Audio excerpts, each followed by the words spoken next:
Olá pessoal, sejam bem-vindos ao Vencendo Concursos. Se você não me conhece, meu nome é Cristiano Silva. Se você não é inscrito ainda, se inscreva, é super simples. Basta clicar no botão vermelho abaixo do vídeo, clicar também no sininho para que você possa receber todas as notificações aqui do canal Vencendo Concursos. Bom, esse vídeo de hoje é para falar sobre a reforma administrativa. Você visualizou aí, né? A reforma administrativa é boa ou ruim? Bom, a gente pode fazer uma análise a respeito desse assunto. Eu não vou entrar, claro, em grandes detalhes e obviamente vou trazer também, inclusive, a minha opinião a respeito disso, a respeito da reforma administrativa. Mas primeiro eu quero lembrar para você que nós não temos ainda uma reforma administrativa. O que nós temos é uma proposta de emenda à Constituição para a reforma administrativa. Então veja, você está estudando para concurso público, não dá para simplesmente falar que amanhã já vai ser diferente, vai ser tudo diferente. Não, precisa primeiro de votação, de muita discussão, com certeza absoluta vão fazer muitas análises relacionadas à proposta, à emenda à Constituição da reforma administrativa e mudanças que terão aí no texto original, certo? Eu vou trazer para vocês aqui o texto original da proposta, da PEC, tudo bem? E claro, evidentemente, vou opinar sobre isso, opinar e trazendo, claro, informações relacionadas a essa proposta, tá certo? Bom, como vocês podem ver aí, nós temos o artigo 37 da Constituição Federal, que diz o seguinte: a administração pública direta e indireta, de quaisquer dos poderes da União, Estados, do Distrito Federal e dos municípios, obedecerá aos princípios da legalidade, impessoalidade, moralidade, publicidade, certo? E eficiência. Estou mencionando esses primeiros, grifando para você, porque são os princípios originais do artigo 37. Agora, o que acontece? O artigo 37 ele vai trazer uma série de outros princípios. Olha só, imparcialidade, esperamos que isso realmente aconteça com essa reforma administrativa, né? Transparência, inovação, responsabilidade, unidade, coordenação, boa governança, que tem a ver com gestão, ter uma boa gestão, e subsidiariedade. E também ao seguinte, aí vem uma série de incisos aí relacionados ao artigo 37, que eu quero a priori mostrar aqui para você, uma mudança dos princípios expressos e básicos do artigo 37. Então aquilo que você estudou durante muito tempo, chamado LIMP, já vai ser alterado, né? Mudado, isso sem sombra de dúvida, com esses novos princípios expressos e básicos do artigo 37. Então, uma coisa interessante para você que já vai estar estudando para o concurso. Agora, o que vem de importante mesmo, a gente saber a respeito das mudanças relacionadas a essa reforma administrativa. Então, primeiro eu vou passar aqui para você o texto novo aí no caso, né? Então, diz assim o inciso primeiro: os cargos, os vínculos e os empregos públicos são acessíveis aos brasileiros que preencham os requisitos estabelecidos em lei, assim como os estrangeiros na forma da lei. Não tem muita diferença. A investidura em emprego público depende de aprovação em concurso público, de provas ou provas de títulos na forma da lei. E aí vem o inciso 2A. A investidura em cargo público por prazo indeterminado depende, na forma da lei, de aprovação em concurso público com as seguintes etapas: provas ou provas e títulos, cumprimento de período de no mínimo 1 ano em vínculo de experiência com desempenho satisfatório, classificação final dentro do quantitativo previsto no edital do concurso público entre os mais bem avaliados ao final do período do vínculo de experiência. Então aqui a gente já começa a perceber algumas mudanças, como por exemplo aqui informando a respeito, né, pessoal, do inciso 2A, que fala sobre esse cargo, investidura em cargo com vínculo com prazo indeterminado, certo? Em que a pessoa vai ter um vínculo de no mínimo, tá vendo aqui, ó, cumprimento do período de no mínimo 1 ano em vínculo de experiência, certo? E classificação final aí dentro do quadro quantitativo. Já o inciso 2b, ele fala sobre investidura em cargo típico de Estado. Olha só, investidura em cargo típico de Estado depende, na forma da lei, de aprovação em concurso público com as seguintes etapas: provas ou provas e títulos, cumprimento de período no mínimo de 2 anos em vínculo de experiência com desempenho satisfatório e classificação final dentro do quantitativo previsto no edital do concurso público entre os mais bem avaliados ao final do período do vínculo de experiência. Então é o seguinte, o que a gente pode perceber aqui de mudança? Existirão alguns cargos chamados cargos, tá? Ó, cargos, como você está vendo aqui, típicos, né, do Estado, certo? Quais são esses cargos?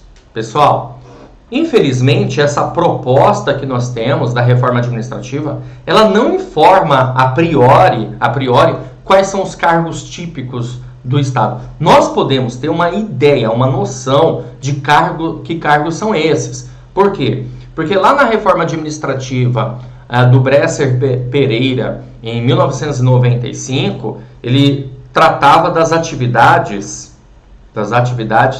exclusivas do Estado, tá? Ó, atividades exclusivas do Estado, ok?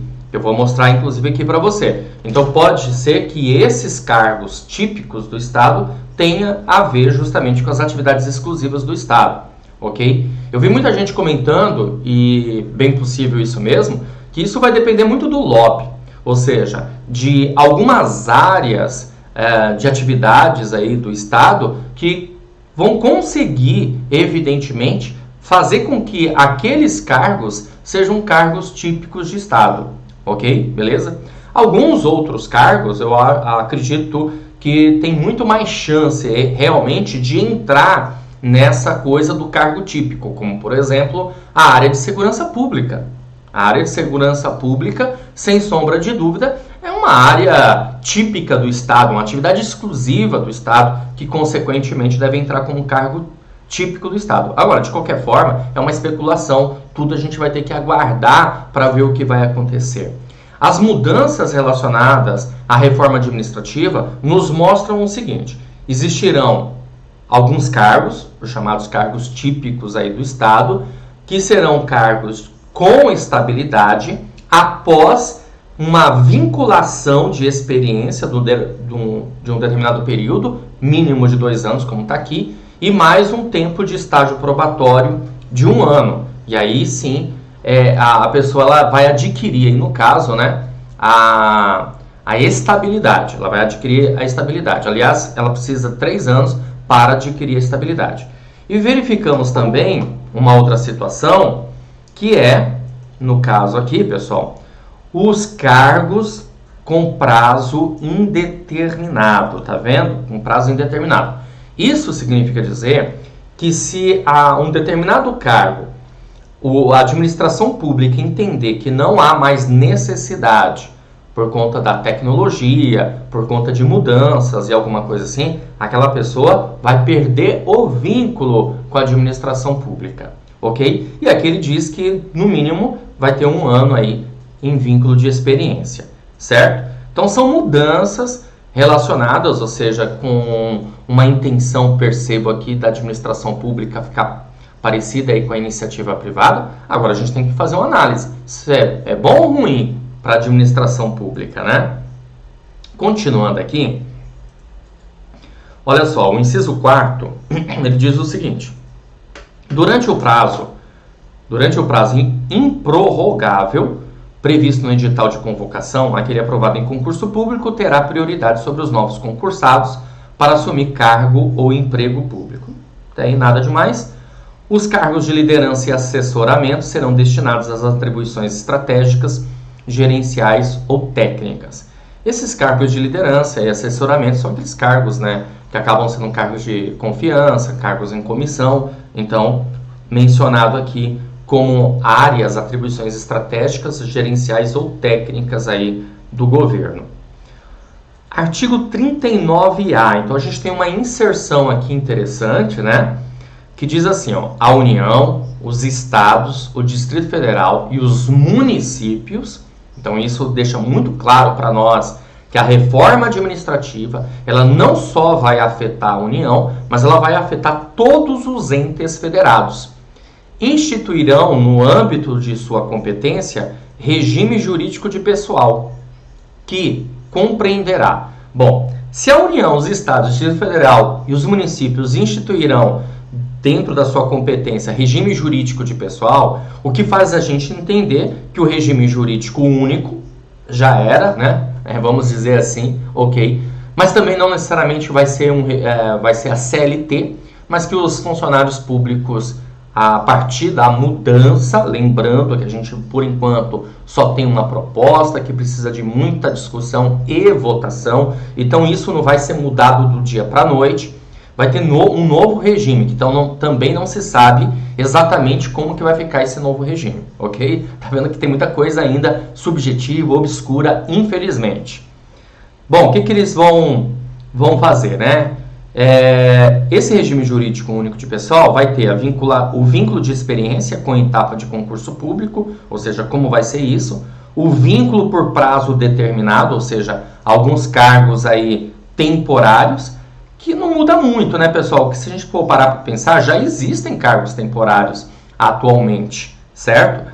A gente não vê tanto assim, mas o IBGE, por exemplo, trabalha com cargos temporários.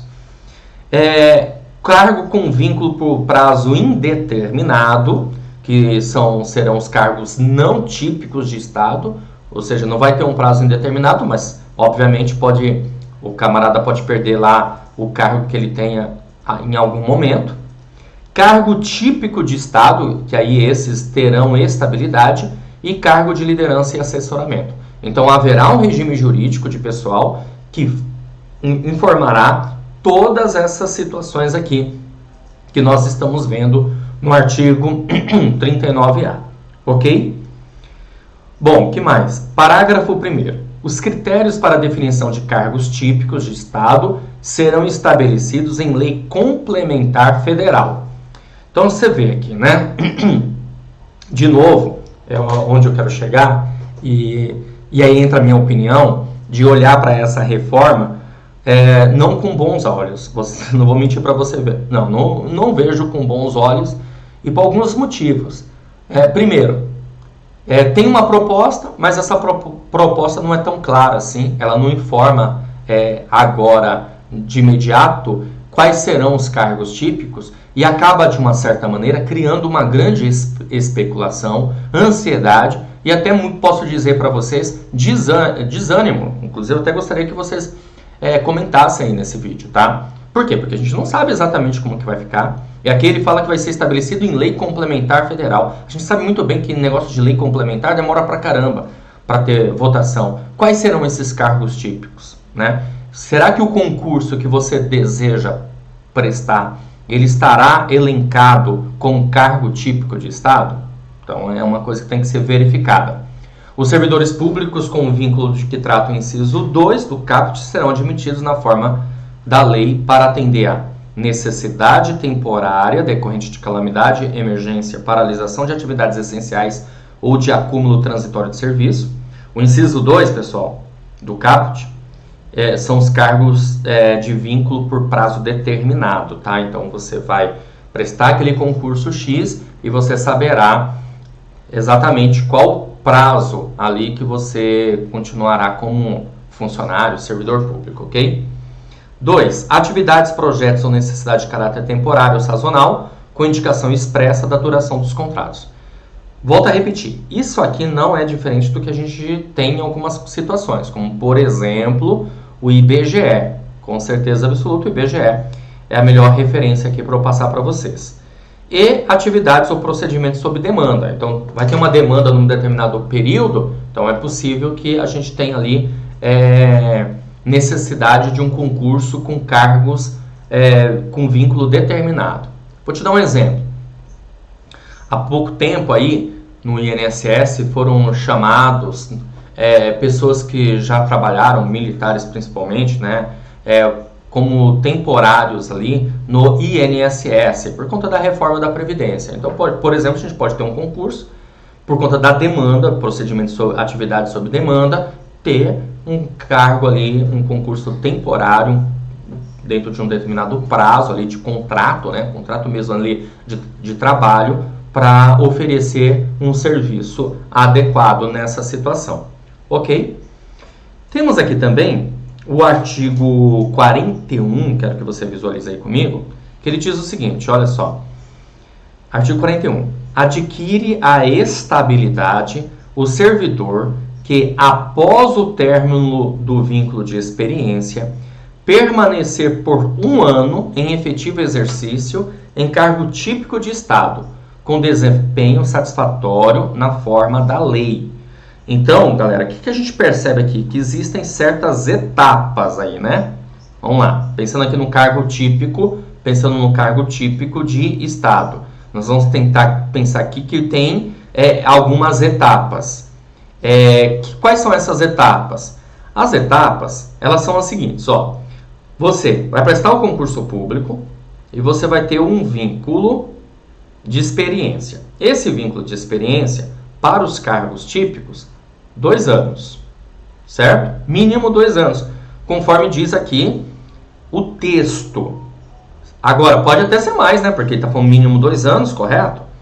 Depois disso, você vai ter mais 1 ano, e aí sim, mais 1 ano, e aí sim, depois desse 1 ano, é que você realmente passa a ter estabilidade. Como eu falei, no caso dos cargos típicos. E além disso, nós temos os cargos de vínculo com prazo indeterminado.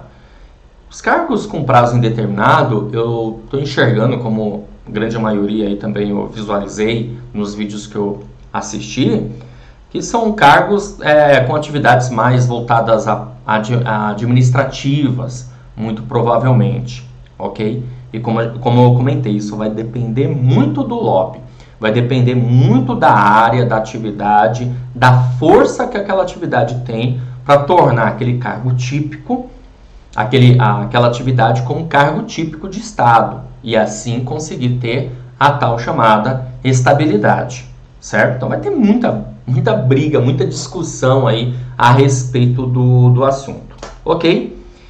Bom, eu quero trazer aqui para vocês essa imagem, né, que é uma imagem aqui do slide que eu peguei lá do pessoal do Ministério da Economia, que fez a live, falando a respeito, no caso aí, né? Deixa eu só trocar aqui assim fica melhor para você enxergar. Falando a respeito da emenda constitucional e das mudanças. A gente percebe o seguinte, ó. Primeira mudança aqui é a criação de novos vínculos, né? Então a gente tem aqui, ó, o regime jurídico único dá lugar a 5 vínculos distintos. Então a gente tem aqui, ó, ingresso por concurso público, cargo típico de Estado, estabilidade após 3 anos, tudo bem? Então, ó, mínimo de 2 anos, no caso daquele vínculo de experiência, e aí a gente tem aquele efetivo de 1 ano, e aí após isso adquire estabilidade, ok? E vamos ter os cargos, né, por prazo indeterminado, em que nós vamos ter no mínimo de 1 ano. Então você pode de repente ficar 1 ano, 2, 3, 10, 15. Eu sei que tem muita gente que estava falando assim, pô, acabou a estabilidade para a maioria dos cargos públicos e tal. É claro que a gente tem que fazer uma análise da seguinte maneira. Existem muitos concursos públicos que, na verdade, via de regra, não se tem estabilidade. Certo? Por exemplo, a Caixa Econômica Federal, o Banco do Brasil, a Petrobras, aqui em São Paulo, a Sabesp, entre outros. Por quê? Porque é regido pela CLT. E não tem, como eu falei, na teoria pelo menos, a estabilidade. Porém, dificilmente você já ouviu falar em alguém que foi demitido aí da Caixa, do Banco do Brasil, da Sabesp, entre outros. Dificilmente você já ouviu falar em alguém que tenha perdido o cargo por conta disso, mesmo não tendo a tal chamada estabilidade. Vale lembrar que nesses casos, essas pessoas, elas são chamadas de empregadas públicas, né? Empregados públicos. E eles têm, na verdade, o regime é CLT, tem direito a fundo de garantia e assim por diante. Mas mesmo assim, nós não verificamos no dia a dia que que essas pessoas são demitidas. Eu não posso, claro, obviamente, falar que isso não vai acontecer, que não vai existir demissão, alguma coisa assim. Estarei sendo leviano com você. Hoje, opinião minha, aí entra a minha opinião, eu não vejo essa reforma em si com bons olhos. Vejo algumas coisas interessantes na reforma, algumas vantagens que estão sendo retiradas e até talvez até uma ideia de, vamos profissionalizar a administração pública, fazendo com que os servidores entendam a necessidade de ter um bom desempenho. Tá, só que a garantia que os servidores têm para muitas situações é justamente a estabilidade. E a estabilidade que estão mexendo, que é o principal aí para o servidor público. Então é muito complicado. Logo, minha opinião não vejo essa reforma administrativa assim com bons olhos. Eu entendo a necessidade de uma reforma administrativa, mas pelo que eu estou vendo dessa reforma administrativa, ela é uma reforma que ela está abrangendo servidores públicos, né? Tá, e o restante, cadê? Fica a pergunta no ar, ok? Eu trouxe aqui para vocês as atividades exclusivas que está lá no plano diretor da reforma administrativa do Estado de 1995. Por que isso? Porque talvez seja uma ideia que a gente pode ter.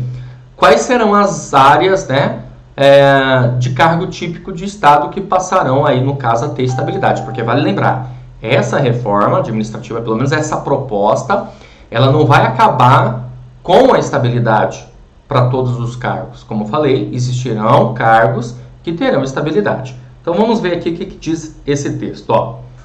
Atividades exclusivas é o setor em que são prestados serviços que só o Estado pode realizar. Tá vendo? Que só o Estado pode realizar. Por isso chamado aí de atividades exclusivas. São serviços em que se exerce o poder do Estado, o poder de regulamentar, olha só, de fiscalizar, de fomentar. Como exemplos, temos a cobrança e fiscalização dos impostos. Aí, por exemplo, os cargos da Receita Federal, né? Auditor fiscal da Receita Federal, auditor fiscal municipal, da Fazenda, ok? A polícia, olha só que interessante, por isso que eu comentei para você, segurança pública, ok? Muito provavelmente vai entrar como cargo típico de Estado. A Previdência Social Básica, interessante aqui, a gente pode pensar no INSS, mas não necessariamente vai ser, né? Então, é como eu falei, tem que verificar como que vai ser o texto. O Serviço de Desemprego, a fiscalização do cumprimento de normas sanitárias, o Serviço de Trânsito, a compra de serviços de saúde pelo Estado, o controle do meio ambiente, o subsídio à educação básica e o serviço de emissão de passaportes, certo? Então, penso eu que essas áreas, muito provavelmente, elas estarão dentro do que está sendo chamado aí de cargo típico de Estado. Agora, tem que esperar realmente como que isso vai ficar. Beleza? Bom, era isso que eu tinha para falar para vocês. Espero ter ajudado de uma certa maneira, de uma certa forma, a compreender um pouco mais a respeito da reforma administrativa. É claro que não está tudo aqui nesse vídeo, mas tem muita informação aí ligada ao texto. Lembrando, isso não aconteceu, por enquanto que nós temos uma proposta. Opinião minha, meu amigo, continue estudando, focado no seu concurso, certo? Qual concurso que você vai estudar? Tem que verificar, visualizar. Será que ele vai ser um cargo típico de Estado? Será que mesmo sendo um cargo de vínculo de experiência com prazo indeterminado, será que ainda não compensa continuar estudando para concurso público? Pelo que a iniciativa privada nos mostra os seus números, né, atualmente. Então, tudo isso tem que ser levado em consideração. Agora, tem que ser também, esperar também, no sentido de realmente a coisa se concretizar. Opinião minha, acredito eu que haverá muitas mudanças nessa reforma administrativa. Por exemplo, essa parte aí de vínculo de experiência, por exemplo, do pessoa estudar para concurso público, né, fazer um cursinho preparatório, separar horas e horas e horas por dia para estudar e depois ter um vínculo de experiência para depois não ter certeza absoluta, porque o vínculo de experiência é uma fase do concurso e depois não ter certeza absoluta que vai ter estabilidade, então tudo isso aí é bem complicado. Acredito eu que haverá algumas mudanças e a gente vai verificar como que isso vai acontecer. O que você pode fazer? Reclamar, né? Requisitar de alguma forma, de alguma maneira, dos nossos representantes, os nossos representantes lá na Câmara, deputados, senadores, para que eles observem com bastante clareza aí essa proposta de reforma administrativa e possam fazer mudanças que sejam vantajosas, né? Que tenham um equilíbrio, que há uma necessidade de mudança, com certeza absoluta, mas que exista aí um equilíbrio do que os servidores precisam no seu dia a dia, até para que eles continuem tendo autonomia, tá bom? Vou ficando por aqui, um grande abraço para vocês, espero, como eu falei, né, ter contribuído, ter ajudado. Opa, eu fiquei aqui na frente agora que eu percebi, deixa eu voltar para cá, tá aí o texto, né, para quem não tinha visto, ó. Áreas de atividades exclusivas: cobrança, fiscalização do imposto, polícia, previdência social, serviço de desemprego, fiscalização do cumprimento de normas sanitárias, serviço de trânsito, compra de serviços de saúde, controle do meio ambiente, subsídio à educação, serviço de emissão de passaportes, tá? Então, são atividades aí entendidas como exclusivas. Vou ficando por aqui, um grande abraço para vocês, a gente se vê numa próxima oportunidade. Valeu! Deixa seu comentário aí, tá bom? Valeu!